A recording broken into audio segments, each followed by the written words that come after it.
Hello everyone. வணக்கம். இது Tamil civic action அமைப்பு மூலமாக உங்களுக்கு எடுத்து வரப்படுகின்ற ஒரு நேர்காணல். உங்களுக்கு தெரியும் கோவிட் மூலமாக பல்வேறு பாதிப்புகளில் முக்கியமான ஒரு பாதிப்பாக இருப்பது நமக்கு தேவையான உணவுகளை பெற்றுக்கொள்ள முடியாமல் இருப்பது என்பது வறுமை காரணமாகவும் அல்லது வருமான இழப்பு காரணமாகவும் போதிய அளவு உணவுப் பொருட்களை வாங்க முடியாமல் உணவு வங்கிகளுக்கு செல்ல வேண்டிய நிலையிலே பலர் இருக்கின்றார்கள். அதில் தமிழர்களும் உள்ளடங்கி இருக்கிறார்கள் என்பதுதான் உண்மை. அந்த வகையிலே உணவு வங்கிகளை பற்றியும் உணவு சம்பந்தமான விடயங்களை பற்றியும் ஆங்கிலத்திலே சில விடயங்களை பகிர்ந்து கொள்வதற்காக சிறப்பு விருந்தினர்கள் சிலரை சந்திக்கின்றோம். So we are going to be discussing food insecurity. The issue has been around for many decades, if not centuries, but COVID pandemic has exposed the greater need in some ways and also brought us to a close contact with some of the realities that many folks have been facing. So we are going to spend some time today to discuss food insecurity and also access to food banks. And this is going to be, at the end of maybe some of the discussion, I might do some translation to give some summary of what we are going to be talking. So I have two representatives from York region. We are starting with York region, and we will be going into talk a little bit with a representative from Peel region. First, we have Morgan from York Region Food Network. Hi, Morgan, welcome. And we also have Yvonne Kelly, who's from Social Planning Council of York Region as well. So I'll start with Morgan. Morgan, we, the Tamil community a few weeks ago did a food drive, the largest food drive in the community, organized across different parts of the GTA and in some other cities like Ottawa, Montreal. And thousands of food items were donated at each of those sites across the province. And it was partly also to give back and to remember a revolutionary who passed away in our struggle for freedom by fasting for 12 days in a hunger strike and passed away without food. And so those 12 days we decided to remember him through making that food donation as a way of symbolic remembrance, but also really targeting an issue that is close to many of our hearts. So I know it's very close to your heart, and that's why you're in this work. So let's start talking about food insecurity in York region. York region, which is often misunderstood to be a region with a lot of wealth. I know it's a myth, but hopefully, you can shed some light on what are those issues in York region. York region is home to many Tamils, particularly in the south part of Markham, very concentrated, and obviously in Vaughan and other places, and now Stouffville as well. But having said that, let's talk a little bit about food insecurity in York region, and then also how can folks access the support that's available if they need to find ways to secure some food items to make sure that they have food on the table. Excellent. Okay, so when talking about food insecurity, I think it's pretty important to just start off with what exactly is food insecurity. And food insecurity is when people have inadequate or insecure access to food due to financial constraints. So I think emphasizing that financial constraints is a pretty important piece of this. So people just don't have access to money. So that's really the root cause of food insecurity, is lack of funds to purchase food. So just zooming out and looking across Canada, prior to the pandemic, approximately 1 in 8 Canadian households were struggling to put adequate, nutritious food on the table. And like you said, COVID-19 has really, brought to light a lot of these issues, and it has actually made them worse. So in the first 2 months of the pandemic, food insecurity rates increased by 39%, which means that food insecurity is now impacting 1 in 7 Canadians. And as you mentioned, York region comes across as a fairly affluent community. But in fact, sorry, excuse me, just need it.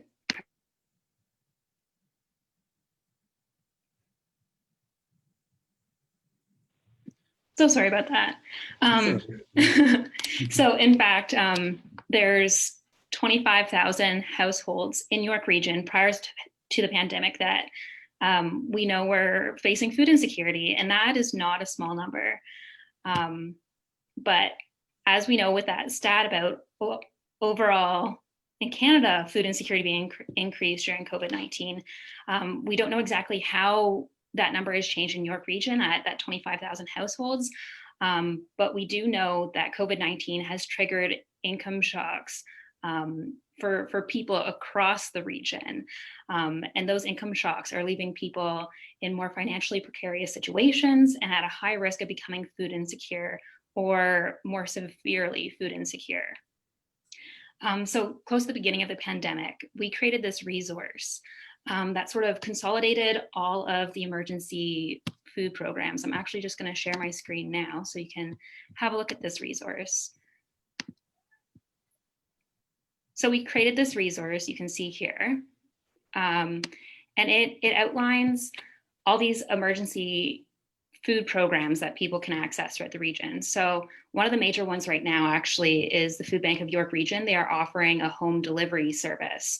So you can just go to this website here and fill out a form and they will deliver food to your house. But that being said, there's numerous other programs that are available throughout the region that you can find using this resource. It's on our website, which is yrfn.ca. So just feel free to access this resource. We update it regularly. So again, just come back, check our social media, check our website, and you will get updates with this resource. Excellent. So as I was sort of saying about this whole income piece, while each of these services are vital to the community at this time, food banks and meal programs are not the solution to food insecurity. And to find a true solution to food insecurity, we need to really examine that root cause of inadequate incomes. And with that, I'm actually going to, I know Yvonne has a lot of things to say about that, so I will pass it over to you guys again. Great, thank you. So before we go to Yvonne, Morgan, just in terms of food banks and accessing food banks, you had the list that you presented from different food banks across. So can you just take us through what, like for somebody who is trying to access this for the first time, right? What can you tell them? Because there is a bit of a hesitance, and sometimes it's also like stigmatizing for many people, and sometimes it's also seen as folks generally, like for example, poverty is a spectrum for folks, and sometimes they feel like this is for the most needed person. I don't want to take it, but they're still going hungry at home, right? And so what else can you say for people who are trying to think whether they need to access, if they want to access what? I think what I could say is, like, I've spoken to a number of these organizations that are running these food programs, and in the end, what they want to do is make sure people have food, right?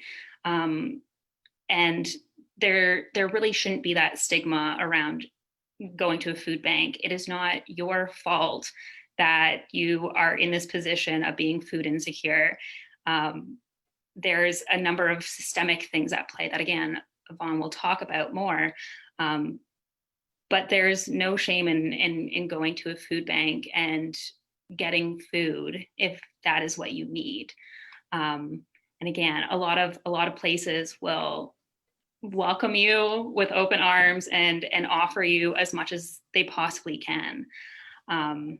Yeah, so I just encourage people that if you feel as though you want to go to food or need to go to food bank in any way, just don't hesitate and go, and you will be helped. Thank you, Morgan, for joining from York Region Food Network. And we will follow up with you and get that chart, and maybe also share some of the main ones that are closer to the areas where there's higher population of Tamil Canadians living, particularly Markham, Stowell, and some parts of Vaughan. So thank you again, and I'm going to go to Yvonne. Yvonne, you work with Social Planning Council of you are with Social Planning Council of York Region as a leader with the organization.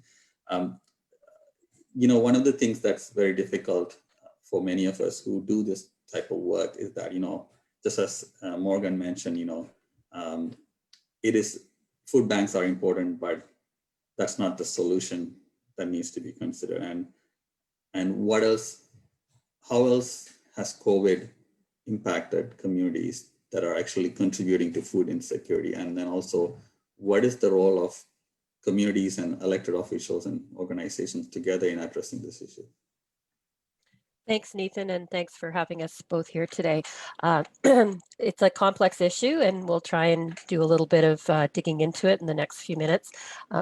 First of all, I think COVID has, as Morgan identified, really opened people's eyes to the extent of food insecurity, not just across Canada, but specifically in York Region. I think because of the kind of or the perception of it being a very wealthy place, I think that also means that there's a reluctance even more so for folks to want to access those kinds of services.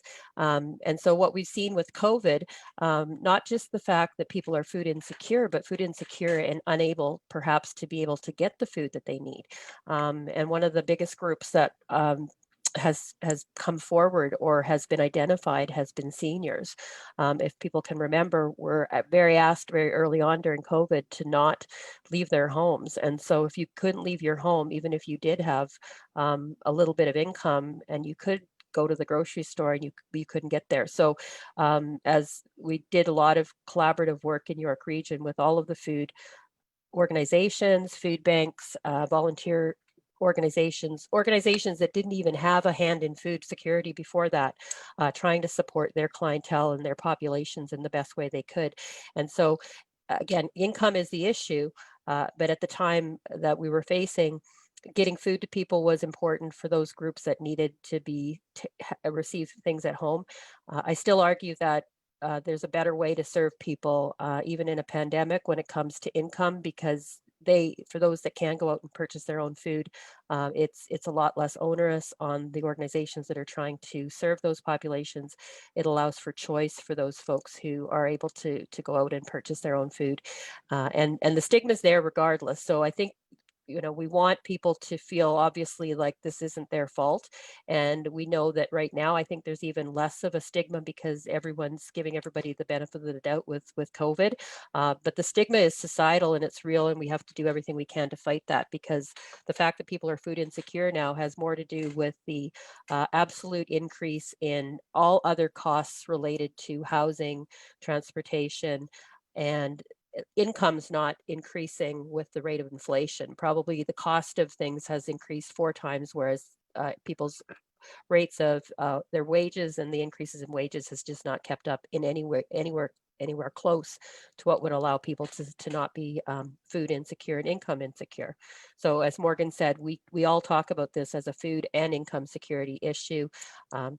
Food actually isn't the problem, in the sense that in Canada, food costs are pretty fair and reasonable. I mean, it depends on where you shop, but food costs have not skyrocketed the way they have perhaps in other places like in Europe, because people are paying such high amounts on rent. We have so many families in York Region who are household insecure, who are on the edge of losing their home because their rent and their mortgages are just way above 30 to 40% threshold of what they're earning. So that's a huge piece.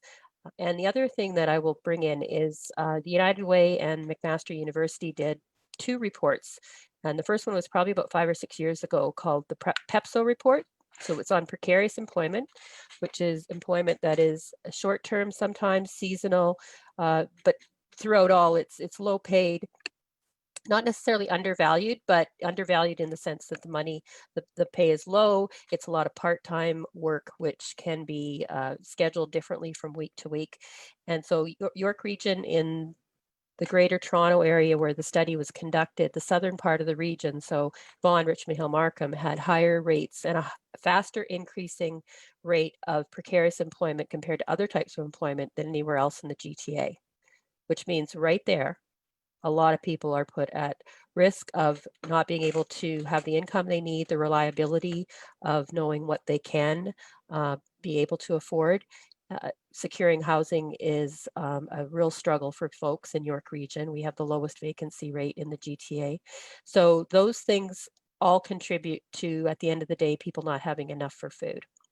And so lots of studies have been done, not just in the GTA, but across Canada, where for example, single parent households who are often in the deepest levels of poverty, parents will go without food to be able to make sure their kids have what they need. And so during COVID, we've seen just an increase in the need, because obviously incomes have been made more vulnerable for folks who have to work. If you don't work, you don't get paid. Without sick days, that's been a huge issue. So that's why a lot of the advocacy that we want to do is around making sure that everybody in Ontario, for example, has 2 weeks of paid sick days. Because if you have to work or not get paid and you're sick, I mean, that's too much riding on the decision to go to work or not. And who would blame someone for going to work if it meant I'm going to go to work even though I don't feel well, because it means I'll lose my apartment and my family will be on the street. So those kind of things are really, really, they're not easy decisions to make. In fact, they're impossible decisions to make. So that all of those things combined make food insecurity a bigger issue than it would actually need to be. In terms of the ability to balance people's household income and household ability to take care of their family. So I just want to say to folks that Social Planning Council, our role in York Region is really to raise and educate and advocate around issues of social, economic, and racial justice, all of which really intermingle and are interdependent. And we've recently, out of COVID, embarked on a series of sessions to identify from the region, from people all across the region working in the sector and those not, what would be the steps to having a just recovery, so an equitable recovery, one where we would see better outcomes for folks, and also recognizing that COVID didn't hit everybody the same way, right? It had very inequitable impacts on racialized communities, on low-income folks, on seniors, and on people with disabilities. So we want to see how we can come out of this in a better way. And right now we're actually meeting with MPs and we'll be meeting with MPPs to discuss the 5 tenets of our report, which are around decent work, real income security, which means some type of universal floor below which people cannot fall. And that happened during this time period. The federal government recognized the need to do that. So we think that's something that needs to continue. Adequate and affordable and safe housing. How long are we going to talk about this before we actually do something? And also public services, because we feel like often they're at threat, and we need childcare, we need elder care, we need all of these public services that we rely on to be public services, not for profit services. And we saw what happened in the the long-term care situation. And so we're looking at a range of issues that all kind of intersect and either define people's life as safe, healthy, and adequate, or as very needing and unhealthy. And so those are the things that we're advocating for with all levels of government, starting with the federal level. And so I can provide information about how people can reach out and be involved in that work. You can reach out to our Social Planning Council website at socialplanningcouncilyr.ca. And the last thing I'll just leave people with is that, again, there's other things that have come out of this time period that I think are actually really helpful in terms of some of the federal decisions around income security, but it can be a very difficult and complex landscape to navigate. The United Way has developed a navigator. So it's a navigator to be able to support people, a one-stop shop to be able to find out what you're eligible for, what the benefits are that you can apply for, the income security. And so I think for individuals and families to be able to access that information on the United Way website will also be beneficial. But we just want to keep reminding people these issues are big. They're not new, they've been exacerbated, but we need to fight to secure income, food security, housing security, all of those issues so that everyone can enjoy a life that's safe and healthy and has hope. So that's pretty much where I'll probably leave it, unless you have some other questions. Thank you, Yvonne, and thank you, Morgan. As I mentioned, York Region is home to a significant number of Tamils, and initially it was seen as an area where people who had a bit of money went and bought houses and so on. And then we saw a large number of tenants coming into the basement apartments and so on, because the Toronto rental prices skyrocketed, and the kind of hidden poverty and hidden homelessness that exists is often under-recognized and unrecognized in many ways. And then also generally, you know, our kids grow up thinking, you know, they need to raise money to send to a country far away. The real problems of these inequities that exist within Canada is often hidden from the view of most of the population as well. So it's important to have this conversation. We'll keep in touch. Thanks for all the information you shared. I know this is a very brief interview, but we are going to be having to provide this information for a while, because I think that the second wave is here, and it will take quite a bit of time to get back to what could be the new normal. Hopefully it's better than what the status quo was before. But having said that, it's also given us an opportunity to reflect on issues that has often always been there, even before COVID. And I think this is what this pandemic has put certain things in perspective for a lot of people, and hopefully racial inequities, gender inequities that got further exposed during COVID get seriously taken up as policy interventions in the coming months. Thank you. Thanks to both of you. Now we're going to move on to Peel region, another region that is often under the same kind of, not to the extent as York region, but same kind of perceptions around poverty, around, you know, who has access and who doesn't. And one of the interesting things about Seva Food Bank, who the representative Rashida will be speaking on, is that there's always been this concept of culturally and linguistically sensitive food support for communities of racialized communities, and also to engage racialized communities into the process of, you know, donations and food bank, and, you know, being able to run those programs like Meals on Wheels and so on, has often been not successfully done by people who had originally been setting up these food banks for many years. And Seva Food Bank came as a refreshing change for many racialized communities to look at. So Rashida, welcome. Absolutely, thank you. Let's talk a little bit about food insecurity in Peel region and what you've been noticing. You started many years ago, not during COVID. You know, the need existed. You're quite right. Yeah. So tell us a little bit about what you saw and why you initiated this project, Seva. Sure. So I'm very conscious when I'm speaking to your constituents in the Tamil community. So I'd like to stay focused on that in the context of Peel region, if that's okay. So Seva, as you say, has been around for more than 10 years. 2020 is actually our anniversary year. We would have preferred that it was celebrated, commemorated in a different style, but here we are in the middle of COVID.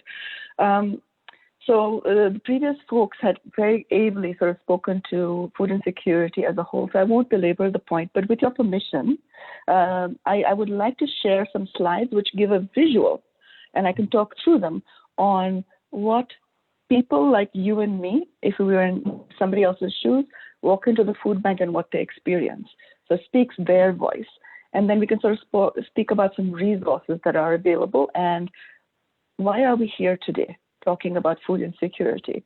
Why are we here today in a country like Canada, in a region like Peel, an area like Mississauga, where it's, you know, ostensibly well off, but there's these pockets of challenges, food insecurity, dictated by sort of poverty and so on. So I won't belabor the point, but here we are. So here we have, in our clients' words, a couple of visuals on how our clients feel. So many clients who are vulnerable come from different perspectives. So we have families, parents who will go without food because so that children can eat. We actually have parents who miss a meal or two, but we also have people who go sometimes a day or two without food.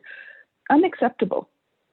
We have somebody else who feels like they have to stretch their dollar to be able to afford to live in our region here.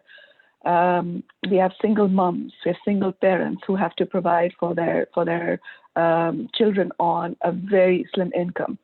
We have seniors who have to basically pay all their bills on a fixed income. We have people all across the spectrum. Even if you have a full-time job, you can work for the full minimum wage 6 days a week 2 people in a household and not make enough money these days to be able to pay rent, to be able to pay all of the bills. So honestly, I say this only to share that everybody needs a helping hand from time to time. So nobody should feel like they can't come to the food bank. Our food bank is open. Food banks across the region are open to help everybody in a time of need. Our goal is always to give everybody a helping hand out. There are lots of issues in a region like Peel. It's probably not particular to Peel, but 30 years ago, 40 years ago, 50 years ago, about 2% of Peel was considered low income based upon, the incomes people are making and so on. Now, over 50%. This is not me saying this. This is our Peel poverty reduction strategy that is basically put together by the region of Peel. So this is directly from that. So income inequality is a real thing. We have people who are struggling, people who are willing to work hard and put food on the table, but just do not have that extra to pay for everything in any given month. And for people like that, we want to be here for that. Poverty leads to food insecurity. It's one of the outcomes, basically increased food insecurity across our region and food bank usage. So about in Mississauga, but these numbers are representative of Brampton, Caledon, Mississauga, and probably beyond. We have a huge number of people who are using the food bank. So at the end of the day, what you talked about Seva, focusing on the needs of particular folks who come to us from particular backgrounds. One of our points of pride at Seva, and I believe at other food banks too in our Peel region, is to provide culturally appropriate food to people who need it. So many of us came from home countries, such as yourselves, where we were used to eating certain kinds of food, and we would like to be able to cook with those kinds of food. And what we'd like to say is we want to keep our shelves stocked and provide that service for everybody so that nobody feels like they're making an unreasonable request. There are so many reasons why people might need to use a food bank, and it is our job to make people feel welcome, to make people feel like this is a temporary situation. We're here to support them through it. And I won't get into the numbers and so on, but at the end of the day, every region in in Mississauga, Brampton, and Caledon has a food bank, a food pantry, a food service that can help you in your time of need. And our intense hope is that it's a temporary situation, but while you need us, we are here. Resources, these are what I spoke about. I would really, really love to leave your constituents with really specific resources that they can use. So these are resources that are very useful. On the left, you see the interactive Peel food map.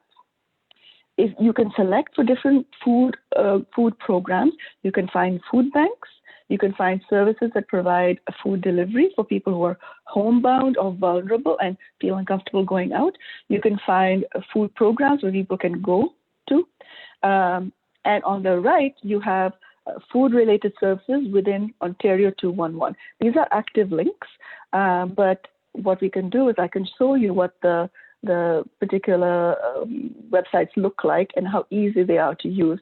They're open for everybody to use. These are not a special service for social services.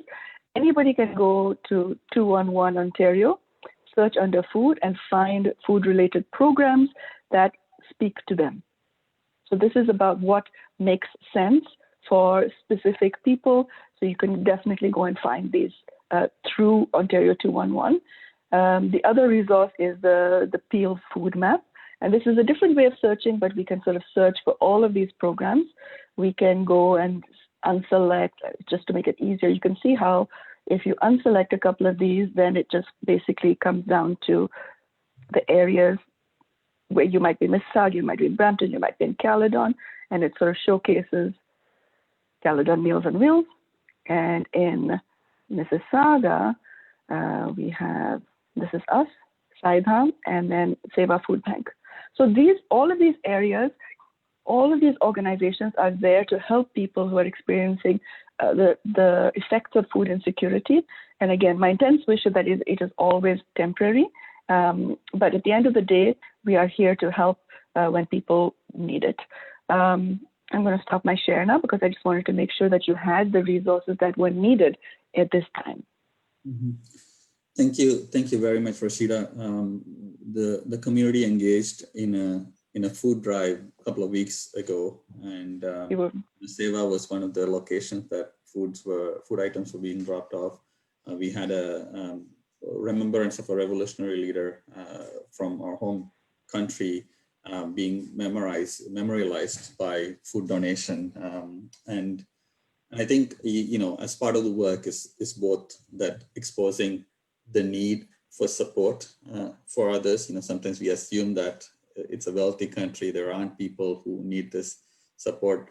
And then there are also people who need that support within our own communities in large number that are often hidden. And sometimes, you know, with all these gala dinners and all the stuff that happens, people tend to forget that there is definitely, you know, systemic poverty that impacts people from racialized communities, and underemployment, undervaluing of experiences and so on leads to that.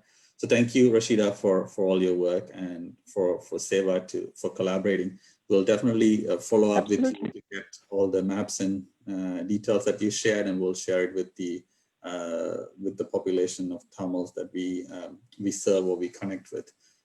So one last thing, Rashida, just as a summary of this is that if somebody who can access Seva, and what do they need to do when they want to come and get food items? So the best way to reach out to us, you can Google us. We make an effort to keep all of our information on our website current.